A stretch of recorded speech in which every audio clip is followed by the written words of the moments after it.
¿Qué tal? Bienvenidos a nuestra capacitación de hoy. Vamos a tener el tema biomecánica del pie, parte 1, con la participación del ortopodólogo Winfred Herbruger. Estamos ubicados en Guatemala y sabemos que tenemos invitados de diferentes países. Bienvenidos a nuestra sala de Zoom y bienvenidos también nuestros invitados del grupo de Facebook Capacitaciones ClearSat. Vamos a tratar el día de hoy el tema con el ortopodólogo de la fascitis plantar, el hallux valgus, conocido comúnmente como el juanete. Vamos a tratar el tipo de calzado y por qué las plantillas ortopédicas son importantes. Así es que vamos a darle la bienvenida al ortopodólogo. Bienvenido, Winfred. Adelante. Es todo tuyo el micrófono. Buenas tardes. Gracias por tenerme en el programa. Mi nombre es Winfred Herbruger. Soy ortopodólogo.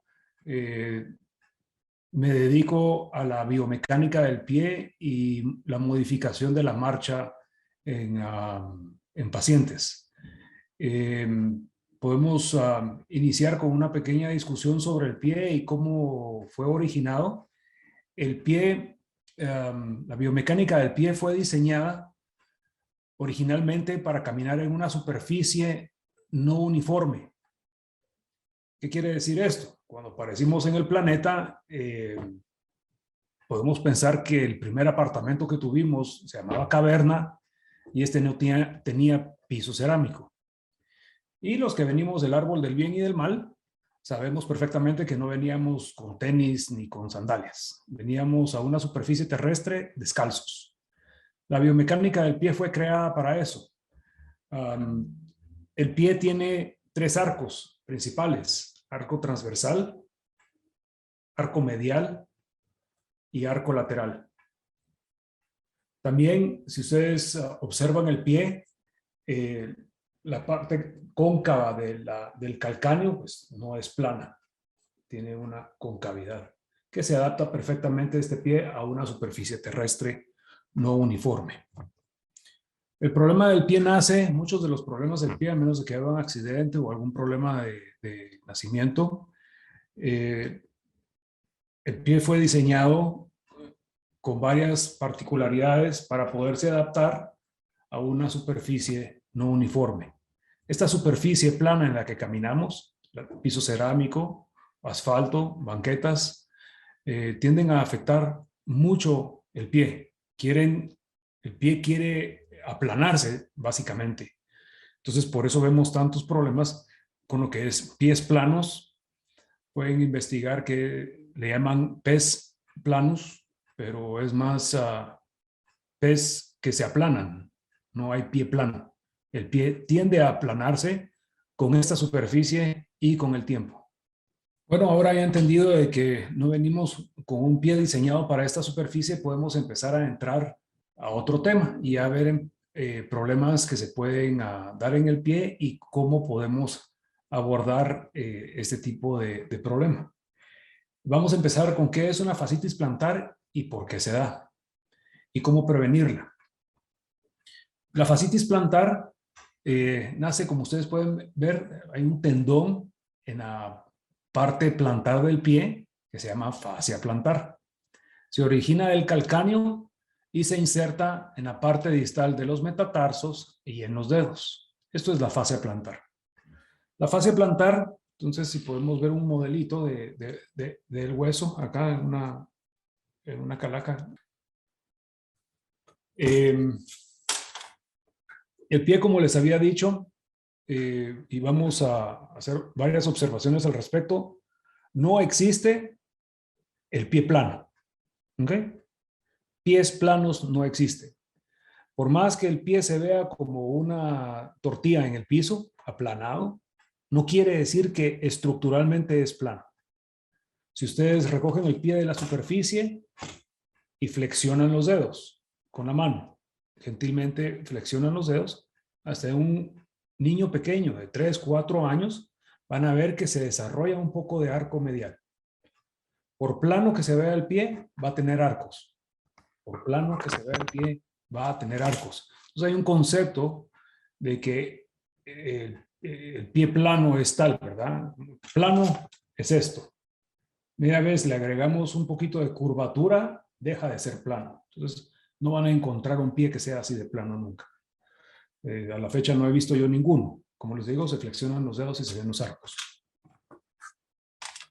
La fascia plantar, un tendón, actualmente pues es una aponeurosis, un tipo de tendón que se origina del calcáneo, se inserta en los metatarsos y llega hasta los dedos y sirve como la parte estructural para que el pie, cuando se aplana, regrese.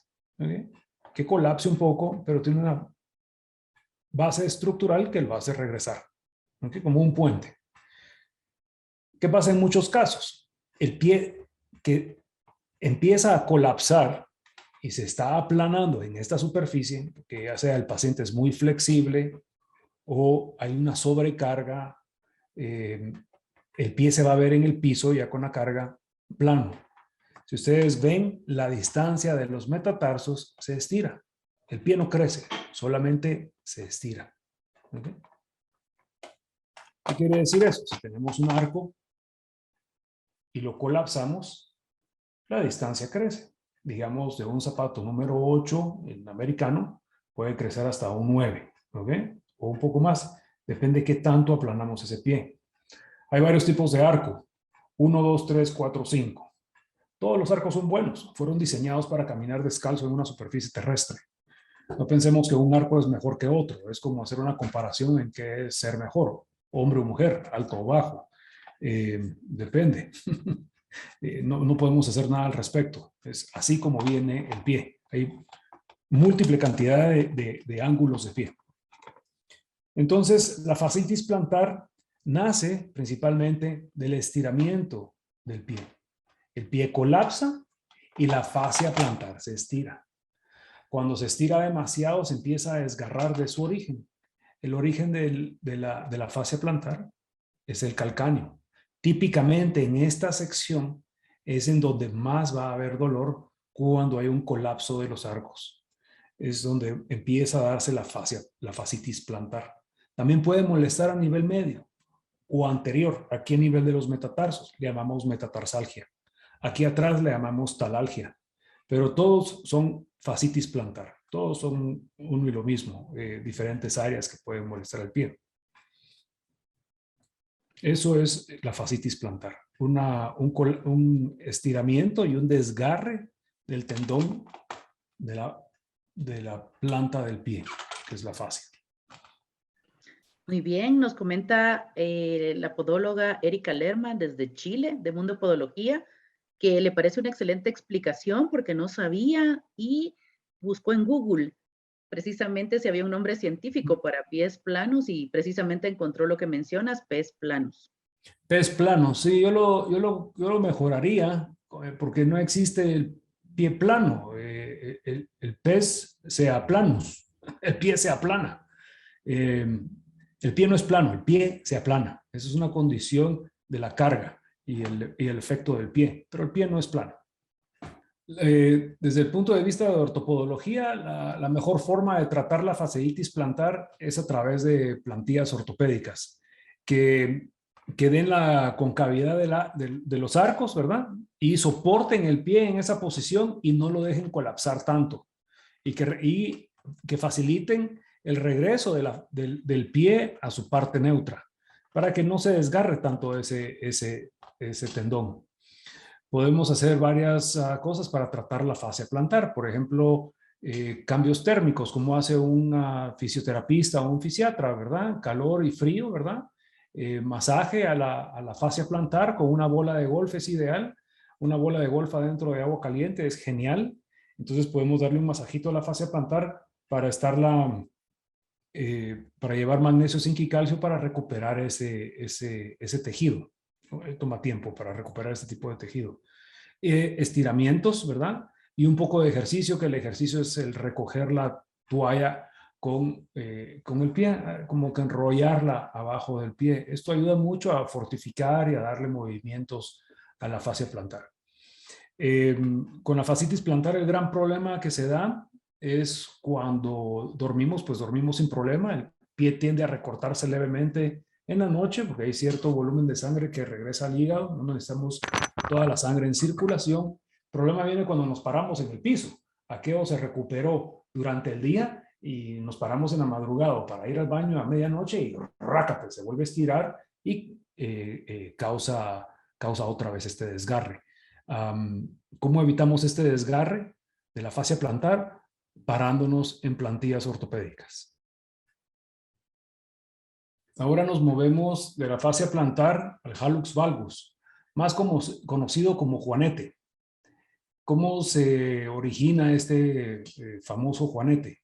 Típicamente sabemos que los zapatos formales de hombre o mujer, cuando son que terminan en mucha punta, pues tienden a apretar los dedos, ¿verdad?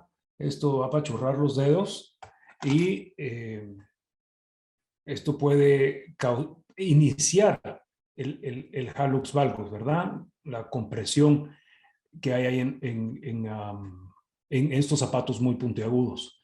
No se recomienda utilizar esto. ¿Qué es el hallux valgus? Hallux es el dedo gordo, ¿no? Es el primer radio, el primer dedo. Valgus, que se va lateral, se hace lateral el dedo. ¿Okay? Esto se va haciendo lateral porque a nivel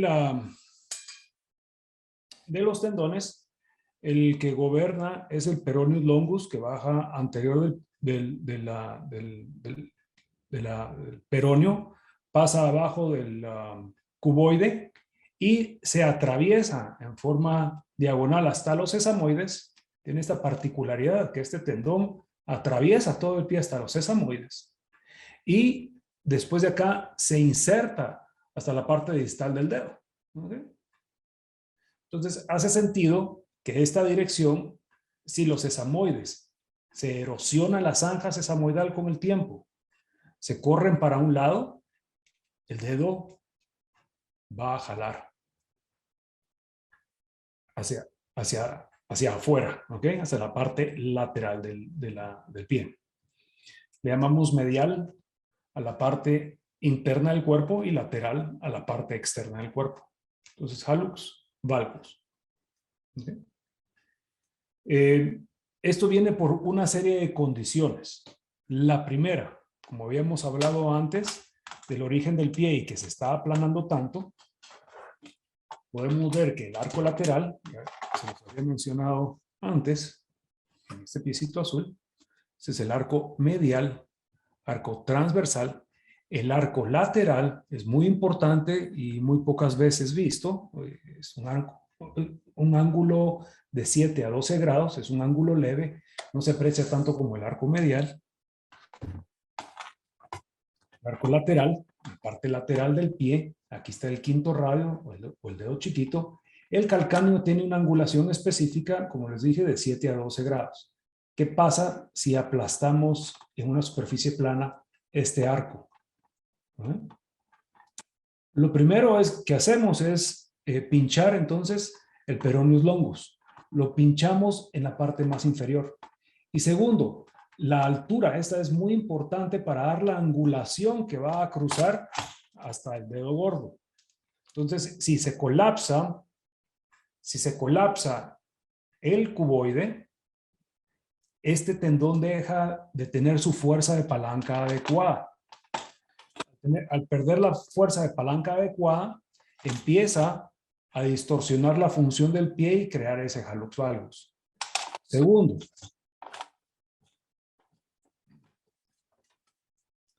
cuando colapsamos del arco lateral, empezamos a colapsar el arco medial, podemos ver que si la angulación de los metatarsos, todos los metatarsos tienen cierto grado de angulación, alta o baja, pero si yo colapso el pie, no sé si logran ver ahí los deditos. ¿Qué pasa con los dedos? Si yo colapso el pie, creamos un elevatus de los radios. Se elevan los dedos. Esto es una elevación de los dedos respecto a la superficie. No se van a ver que los dedos se eleven, pero quita la presión. Eso hace que el peroneus longus actúe sobre la punta del dedo y lo quiera jalar. También hace que los sesamoides se vaya desgastando la zanja sesamoidal, el tambor de la zanja sesamoidal, y los sesamoides se corran con ese peroneus longus, creando el hallux valgus. Vamos a ver condiciones un poco más complicadas. No aparece en la pantalla, pero lo pueden revisar en internet. Se llama hallux abducto valgus. Abducción, abducción es hacia el área medial. Entonces, lo que pasa es que el tendón de la hallux brevis, se llama este músculo que está acá, que va de la parte distal del primer metatarso hacia la base del calcáneo y del talus, se abre, ¿ok? Y después, a la misma vez, se está jalando el dedo para el otro lado. Entonces se ve la gran chibola aquí a un lado. Esto se llama hallux abducto valgus. Este sí es un juanete serio. Se puede reparar el hallux abducto valgus desde el punto de vista ortopodológico y con el uso de plantillas o elementos de silicona o un corrector de hallux valgus. No, no se repara. ¿Por qué razón? Esto toma años en ser concebido. De hecho, inicia antes de los 10 años en muchos pacientes. Pueden ver niños que ya tienen su juanetillo ahí que empieza a correrse el dedo.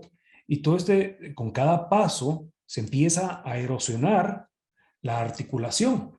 Y al erosionar la articulación, ¿verdad? Se va gastando cierta posición que crea esa angulación. Hay como que si fuera limando una esquina y se va acuñando el dedo. Eso no tiene reparación. No tiene ningún tipo de reparación. También se puede, en hallux abducto valgus, lo mismo sucedería en la parte proximal del metatarso con la primera cuña. Va a crear una zanja extra ahí, va a limar y va a crear ese cambio estructural en los huesos. Esto no se puede reparar con ningún aparato externo, por más que lo usen. Si hay un desgaste y hay una modificación ósea o articular, esta no se repara. A nivel quirúrgico, lo que hacen es tratar de meter un tornillo, un clavo en el primer falange y lo atraviesan hasta el primer radio, ¿ok? Entonces crean ya una rigidez en esa articulación con esta pieza acá. Pero esto tiene un grosor, es el más grueso, es el dedo más grueso, el dedo gordo. Pero las varillas que ponen obviamente no son tan gruesas. Y con la marcha hay tanta fuerza en la propulsión que muchas veces, al año, 2 años, se empieza a ver que la varilla se dobla y son tan fuertes los ligamentos y tendones que vuelven a empezar a crear un hallux valgus. Se ve una y otra vez pacientes que se han operado y les vuelve a salir el juanete. Porque es muy difícil que estos elementos controlen ese desgaste que ya tiene el pie. Entonces el hallux valgus viene de esas dos áreas: el colapso del arco, el levatus del primer radio, crean el hallux abducto valgus, y la subluxación de la zanja, la erosión de la zanja sesamoidal, el uso de zapatos de mucha punta o de pararse de puntitas, ¿verdad? Un gran tacón también va a acelerar el desgaste de esta articulación. Muy bien. Tenemos una pregunta. Paulina nos dice, como quiropodistas o pedicuristas, ¿qué opción tenemos para ofrecerle a nuestros pacientes con respecto al juanete, ya que no podemos realizar cirugías? Sí. La única opción que tenemos, no tenemos ninguna cura. No tenemos ninguna cura para poner ese dedo recto. La gente usa espaciadores de silicona y tienden a poner el dedo recto, ¿verdad? Porque lo presiona contra el segundo radio y se endereza ese juanete un poco. Ayuda mucho si el paciente tiene dolor.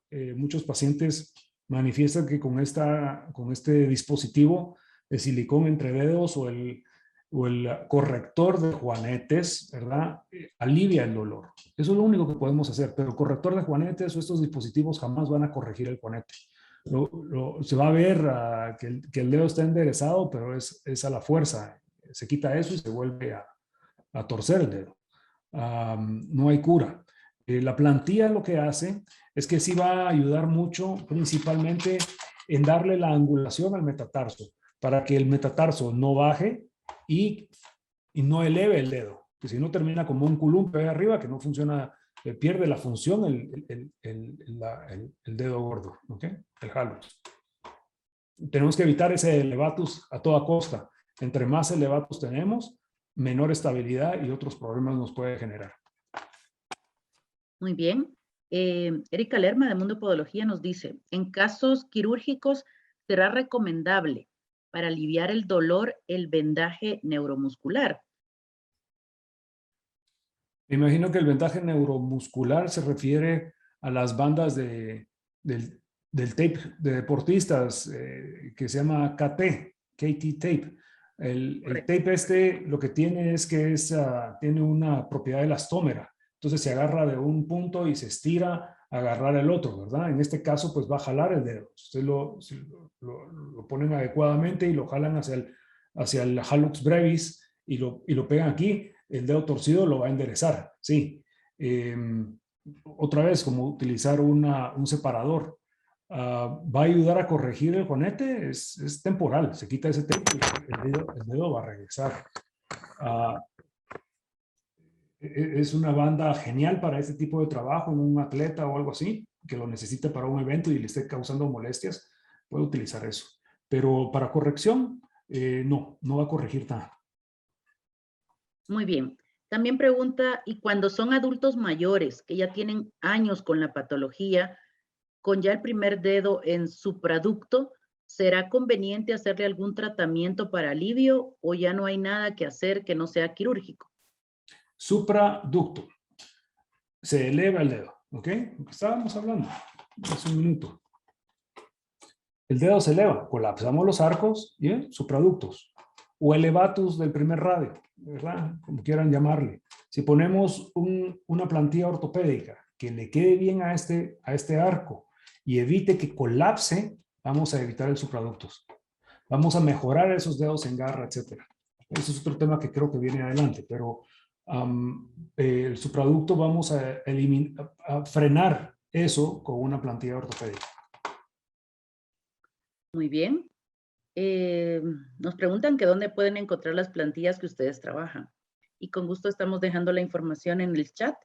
La clínica Tropo se encuentra en la zona 10 y también está el kiosco en Centro Comercial Pradera de zona 10 en el primer nivel. Ellos también realizan evaluación del pie de manera gratuita. Tienen un escáner donde pueden llegar a realizarse su evaluación y ahí mismo se puede empezar a trabajar su plantilla, ya sea personalizada o de las plantillas que ellos también manejan. Más adelante lo vamos a ver. Vamos a ver, sí. Hay varios personas que tienen clínicas que ven problemas de uñas, etcétera. Ellos también tienen las plantillas. Hay varios lugares que tienen esas plantillas y espero que prontamente con ClearSal esto se esté exportando a Colombia y Chile y El Salvador. Muy bien, excelente, claro que sí. También nos pregunta Paulina, ¿qué tan cierto es que los juanetes es por exceso de colágeno? Exceso de colágeno. Yo creo que la pregunta se refiere a si el paciente es rígido o flexible, porque el colágeno, hasta donde yo sé, no sigue saliendo en el cuerpo. Hay cierta edad en que se limita ya la creación de colágeno. Entonces, exceso de colágeno creo que no es. Creo que se refiere a si el paciente es muy flexible. No hay nada malo, yo soy algo tieso, y lo pueden ver en el dedo acá, yo no lo puedo jalar más. Hay gente que lleva el dedo hasta atrás, ¿verdad? Gente que trabaja piruetas y cosas así, que son muy flexibles. Otra vez, ni bueno ni malo ser rígido o ser flexible. Depende, para el deporte tal vez sí, pero de lo contrario no. El problema con la flexibilidad que he visto yo es esta superficie plana en que trabajamos, en que caminamos. La superficie plana, al ser tan rígida y el pie tan flexible, con cualquier cosa, uno pone el pie en el piso y se apachurra todo, se aplana, ¿verdad? No es un pie plano, solamente se aplana. Nada que podamos hacer con ese colágeno, nada. No es que vayamos a tomar alguna pastilla que tenga cemento y fortifiquemos ese colágeno. No hay nada que se pueda hacer, eso ya es parte de la composición del ADN de cada persona.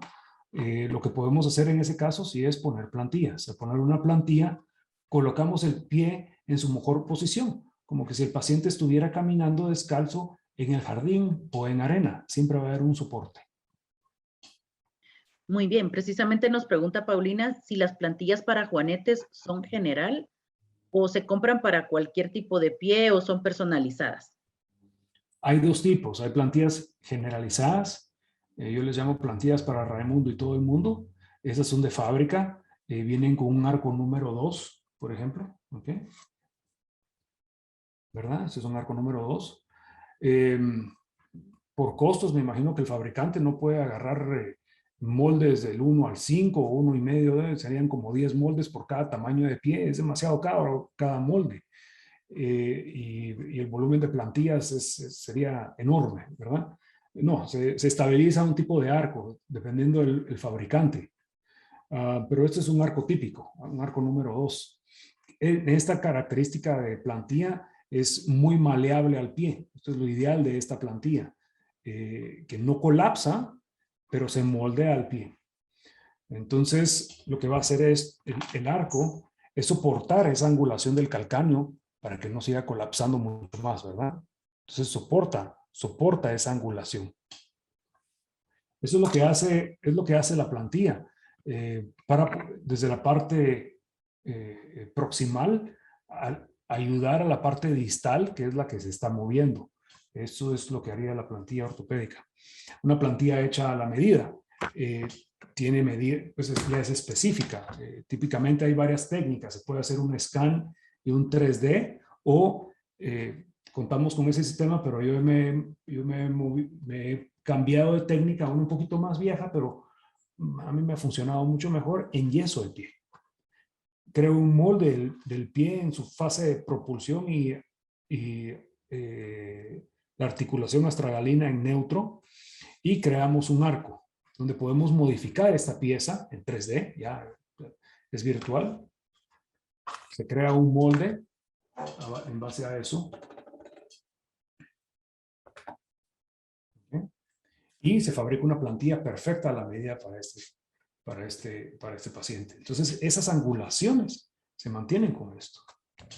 Ese juanete va a mejorar su posición, va a evitar que se desgaste tan rápido, ¿okay? Que crea esas angulaciones tan rápido.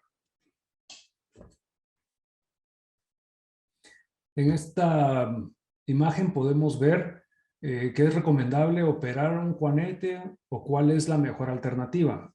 Yo no recomiendo operar juanetes porque he visto que se vuelven a doblar los tornillos o clavos o varillas que ponen ahí adentro. En muchas de las ocasiones es largo el proceso de recuperación y no va a ayudar mucho en la biomecánica del pie. El dedo se va a ver recto. Si es modelo de pies y de eso vive, hay que ponerse ese tornillo y poner eso recto. No, nadie quiere ver un gran juanetón en un zapato estilizado. Ahí podemos ver en donde está la mano con los guantes. Eso es un hallux abducto valgus. ¿Okay? Todo el primer radio, el primer metatarso, se ha ido hacia la parte medial y la parte distal del dedo, del primer dedo, el hallux, se viene valgus o hacia la parte lateral del pie. Hallux abductor valgus, ahí también vemos una de las piezas que les mencionaba antes, que es una pieza de silicona, como un corrector de juanetes, pero no corrige nada. Se lo quitan y el dedo vuelve a su lugar. Pero ayuda a proteger el pie o aliviar el dolor cuando la articulación duele. Tipos de calzado. Zapato lindísimo en las mujeres, ¿verdad? Estas yo les llamo pues, de aguja, son enormes. Hacen esto, ¿verdad? Hacen que el paciente esté parado así. ¿Okay?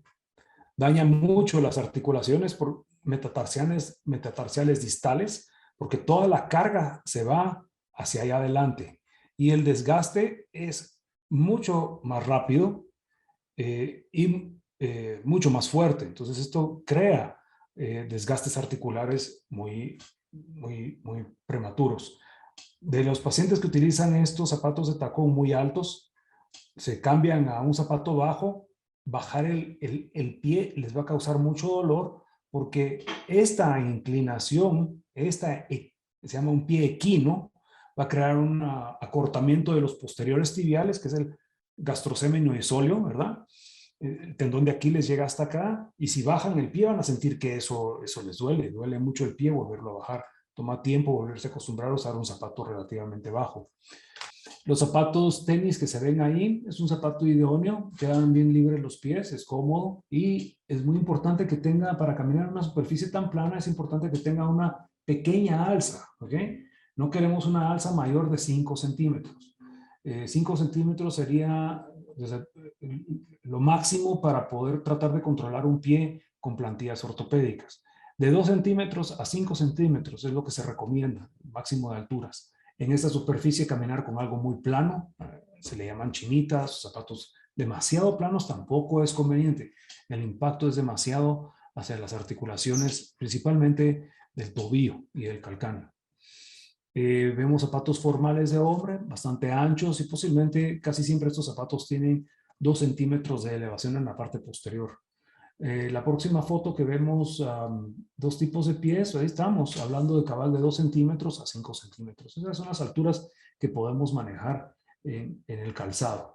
A mano derecha, ¿cómo puede afectar un zapato muy plano o un zapato muy alto la columna vertebral? El pie tiene goberna directamente la pelvis. ¿Okay? Hay 3 arcos y estos 3 arcos inervan 3 músculos: psoas, cuádriceps y glúteos máximos. El glúteos máximos llega hasta la rodilla a través del tracto iliotibial. Los 3 arcos del pie tienen una injerencia directa sobre estos músculos y sobre la posición pélvica. La posición pélvica puede empezar a moverse dependiendo de si qué arco colapsamos y en qué posición está. Entonces, sí, hay una relación directa del pie, por ejemplo, al adormecimiento de manos. Muchas mujeres mayores que sufren de adormecimiento de manos, esto es un ejemplo clínico, pueden ver que tienden a tener cierto grado de rectificación cervical. La rectificación cervical va a pinchar los nervios del área cervical, que está muy rectificado y se comprime y se pincha. Y una de las grandes razones de esto es el hallux valgus, el famoso juanete. Al tener juanetes, el pie deja de funcionar adecuadamente en la fase de propulsión, funciona como un tope y ese tope hace que el cuello se quiera adelantar. Este movimiento es exagerado, ¿ok? Es bien leve, pero con los años esto va rectificando el área cervical y puede causar problemas hasta en las manos, con adormecimiento, jaquecas. Todo esto puede venir de un pie que está en disfunción. ¿Alguna pregunta? Sí, nos comenta, es un comentario.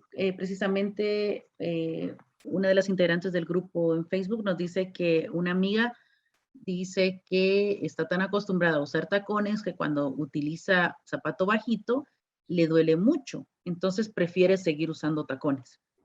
Claro, lo que explicábamos al inicio, un tacón arriba de 5 centímetros va a crear mucha contractura de los posteriores tibiales, de gastrocémeno isóleo, que forman el tendón de Aquiles. Esto va a estar bien contracturado y a la hora de bajarse de los tacones y empezarlo a estirar tanto, va a doler. Este paciente necesita ir poco a poco bajando esos tacones y empezando a estirar el pie. Habíamos visto algunos estiramientos en la fascia plantar.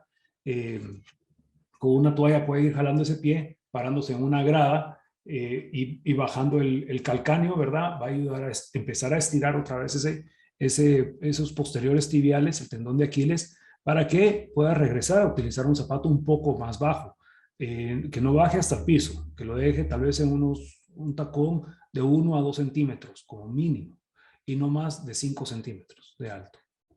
Entonces, ¿qué tipo de zapato debo utilizar? Cuando me refiero a no más alto de 5 centímetros, a mí en lo personal, si el paciente tiene buen equilibrio, No nos importa que sea una aguja o sea un tacón corrido. ¿Ok? Es la angulación. Es esa angulación la que nos preocupa. Obviamente, un zapato corrido y de base ancha es más estable que uno como el que se ve acá, donde se mira que le está doliendo el calcáneo y los metatarsos. Ese posiblemente tiene como unos 7, 8 centímetros de altura. Hay que bajarle a unos 5 y deja de molestar tanto. La aguja, pues sí, es cuestión de gustos. Es más inestable y puede causar que se doble ese calcáneo, ¿verdad? Esa articulación del tobillo. El zapato de deporte pues es ideal porque tiene 2 a 3 centímetros de altura en la parte posterior, tiene amortiguación y agarra todo el pie uniformemente, es bastante estable. Se habla sobre los zapatos para plantillas o plantillas para zapatos. La plantilla del zapato se saca y se pone la ortopédica para que no colapsen esos arcos. ¿Okay? Muy bien. Nos preguntan qué problemas se pueden dar en la marcha cuando hay dedos en garra. Ok. El dedo en garra nace nuevamente de la elevación de los dedos. Cuando el pie se aplana, empieza a aplanarse el pie, los dedos se elevan.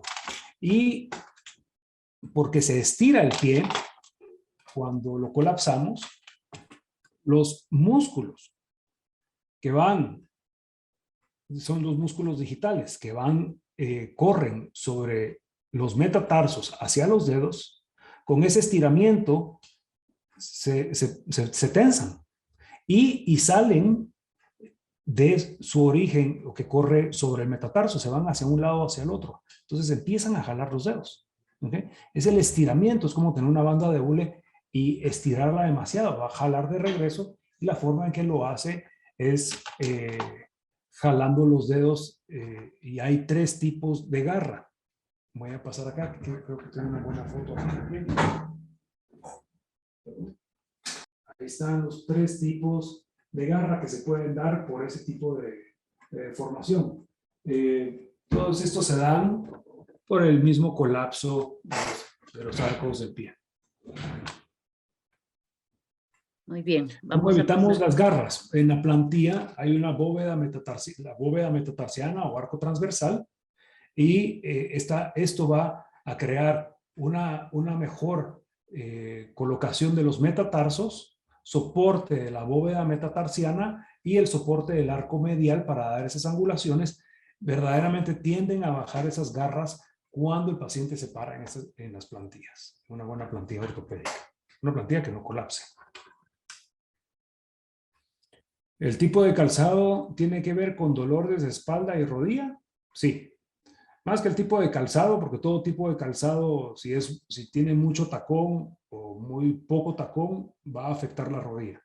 Entre 2 y 5 centímetros es lo ideal en esta superficie en que caminamos, y eso puede disminuir el problema de rodillas. Ahora, si es en flexión. Ahora, la rodilla y la espalda, como les menciono, son gobernadas desde el pie. Esto se puede ver con un ejercicio, tal vez en otro programa lo vemos, con el índice de estabilidad. Cómo el índice de estabilidad baja si caminamos en una superficie plana y cómo se incrementa si caminamos en una superficie no uniforme o una plantilla ortopédica adecuada, ¿no? Todas incrementan el índice de estabilidad. La bóveda del pie, de lo que hablábamos hace un rato, los 3 arcos, ¿ok? Del arco del A a la C es el arco medial, de la A a la B es el arco transversal, y de la B a la C es el arco lateral. ¿Ok? Al gobernar adecuadamente el pie, tenemos que tomar en cuenta la angulación, cómo está la tibia. ¿Ok? Si nosotros colapsamos los arcos, vemos que la tibia se va medial. ¿Ok? Se va hacia adentro. ¿Estamos de acuerdo? Es leve. Aquí abajo pueden ser unos 3, 4 grados. Pero 3 o 4 grados en las rodillas se van a multiplicar por 2 por la por palanca, porque la tibia llega hasta ahí arriba, ¿verdad? Entonces va a jalar medialmente la rodilla hasta 6 grados. ¿Okay? ¿Qué es lo que quiero decir? Si yo tuerzo el pie en colapso, voy a crear este problema en la rodilla. ¿Ok? No van a estar siendo gobernados adecuadamente. Principalmente en la fase de propulsión, es donde sucede esto. El pie tiene 3 fases. Entramos al piso con el pie de lado, ¿ok? Abierto, aquí así, no plano, abierto. Y entramos así porque los anteriores tibiales retraen los dedos y este pie se supina. Esto le llamamos supinación del pie. Entramos, desgastamos el zapato lateral externo por lo que sucede en el aire. Es porque los anteriores tibiales se contraen para que no dejemos los dedos del pie en el piso, se contraen y la mortaja del tobillo hace que el pie se supine. No se levanta recto, se levanta un poco de lado. Entonces aterrizamos relativamente de lado. Eso se le llama supinación. Entramos supinados al piso para inmediatamente pronar. ¿Ok? Entramos supinados para pronar. La pronación es la fase adaptativa del pie a una superficie no uniforme. Tenemos que tener esa fase de transferencia. De hecho, el pie está funcionando en esa fase de freno. Nos quiere frenar la velocidad, quiere adaptarse a una superficie no uniforme y el pie se vuelve bastante flexible en esa posición.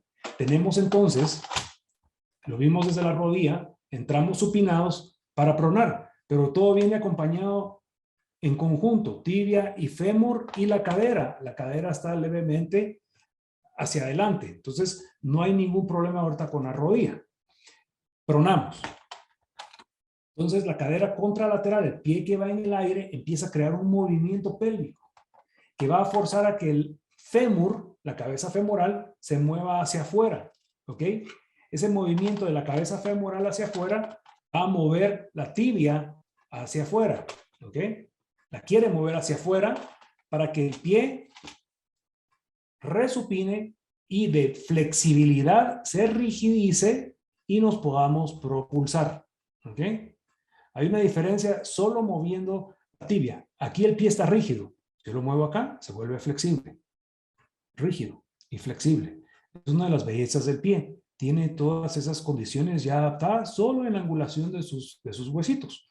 Entonces, si no nos queremos propulsar con algo flexible, nos queremos propulsar con una palanca de propulsión que esté rígida. El problema con esta superficie es que el pie, el viaje hacia lo plano es demasiado largo, nos quedamos ahí y como caminamos mucho más rápido, el pie nos resupina y nos propulsamos con un pie en pronación. Es ahí donde tiene un muy mal nombre la pronación. Depende de dónde y cuándo sucede. Hay que tener cuidado con eso. La pronación no es un padecimiento. Todos tenemos pronación. ¿Cuándo se da? Eso es lo importante. Entonces, con el efecto de la rodilla, si nos quedamos en pronación y la cadera viene para afuera, moviendo el fémur para afuera, en la propulsión vamos a crear esto. Ahí es donde viene el desgaste de la articulación de la rodilla. También puede afectar la cabeza femoral. Una cadera va a bajar más que la otra y esto va a crear un desnivel de la pelvis, lo que vemos en la pantalla. Entonces, ahí viene el desnivel pélvico. ¿Okay? Sé que es una explicación larga, si la pueden ver un par de veces, les va a empezar a hacer sentido. Y si tienen un modelo de un pie anatómico, ¿verdad? Y que tenga las articulaciones, pueden recrear este tipo de movimiento que les acabo de enseñar. Es impresionante ver cómo funciona de bien un pie en una superficie no uniforme. Cumple con todos con toda su biomecánica. La próxima foto.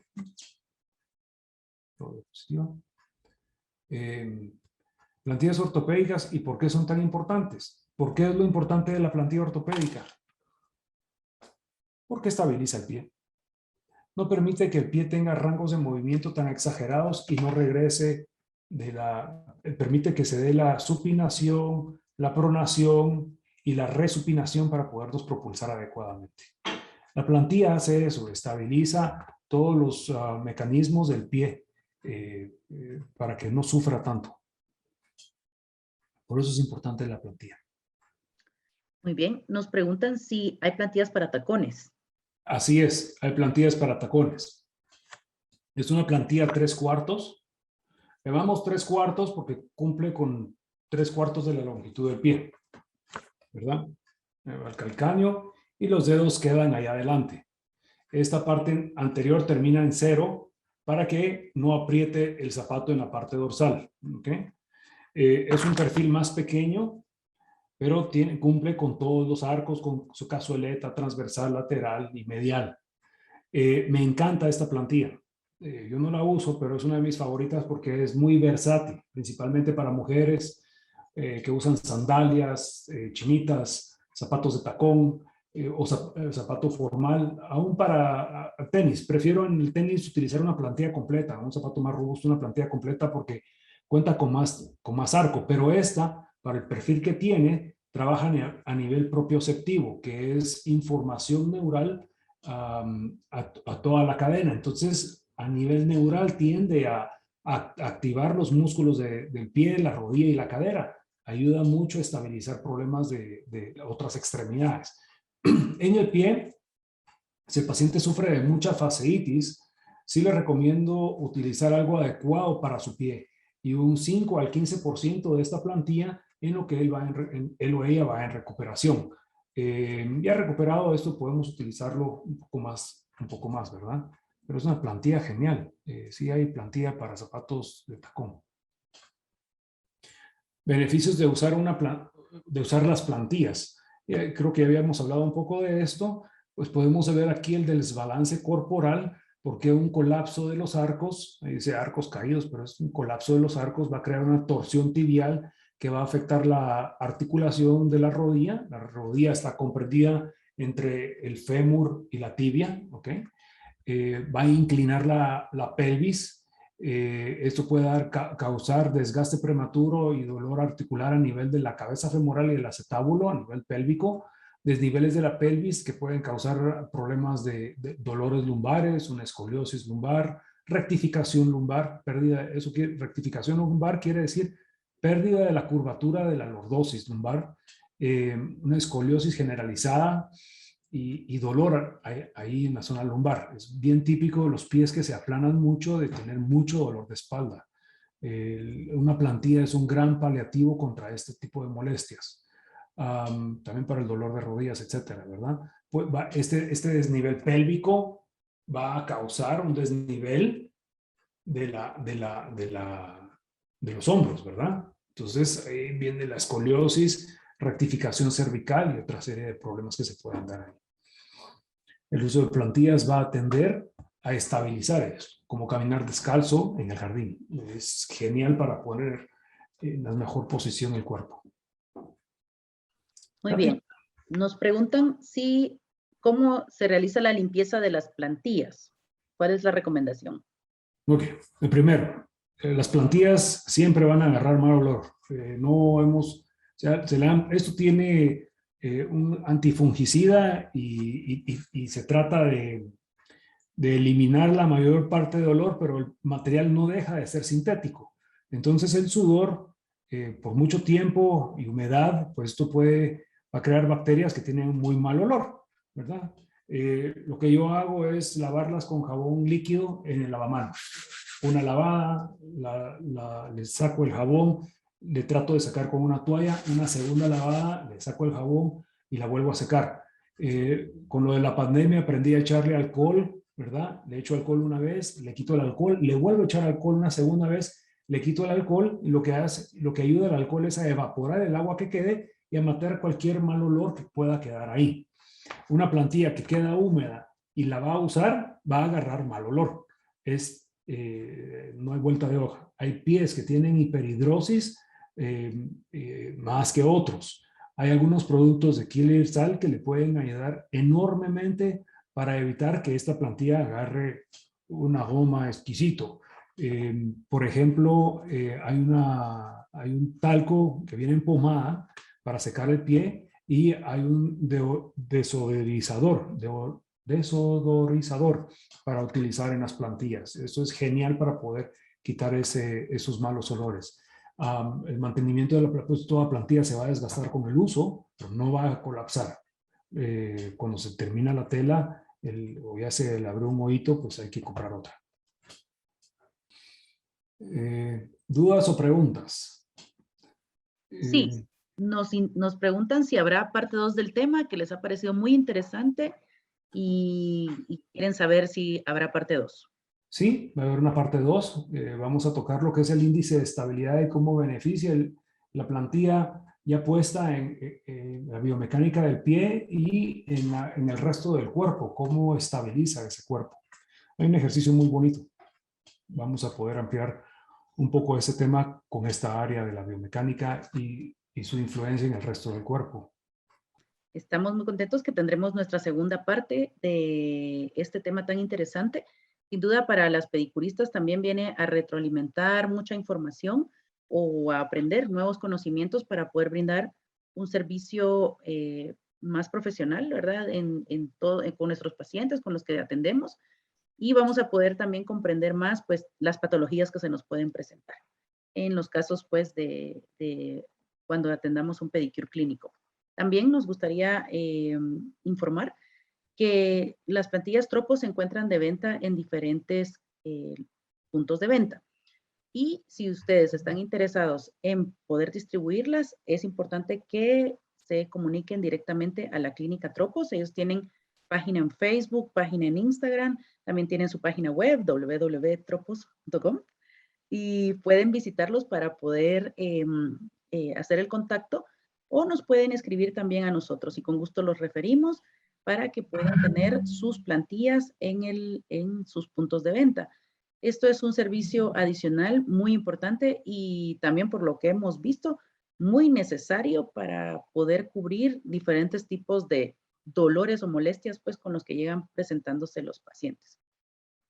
Bueno, no nos queda más que agradecer al doctor por toda esta información. Nos vamos a ver pronto y seguimos con nuestro programa de capacitación continua por medio del canal de ClearSal Latinoamérica en YouTube. Muchas gracias y gracias, Winfred, por tu amable atención el día de hoy. Muchas gracias, Katia. Para terminar, como mencionabas, problemas en Guatemala, contamos con una clínica, es mi clínica de ortopodología. Aquí se venden las plantillas de Tropos y se distribuyen a diferentes lugares. Las personas que las quieran distribuir, pues sí tienen que llamar. Esto es una representación, ¿verdad? Entonces, se trabaja de esa forma. Yo me dedico más que nada a la fabricación de plantillas a la medida, ¿verdad? Como les había explicado, tomando un molde. Y si el pedicurista tiene un paciente que tiene mucho dolor de rodilla, cadera y espalda, el arco es demasiado alto y si hay un pie muy rígido, a veces es adecuado hacerle una plantilla a la medida a estos pacientes. Entonces ahí es donde se puede referir, ¿verdad? De lo contrario, pueden iniciar utilizando una de las plantillas Tropos. Estas son buenas también, muy buenas para poder abordar ese tipo de temas y tratar de disminuir el dolor sin necesidad de hacer una cita o algo más engorroso.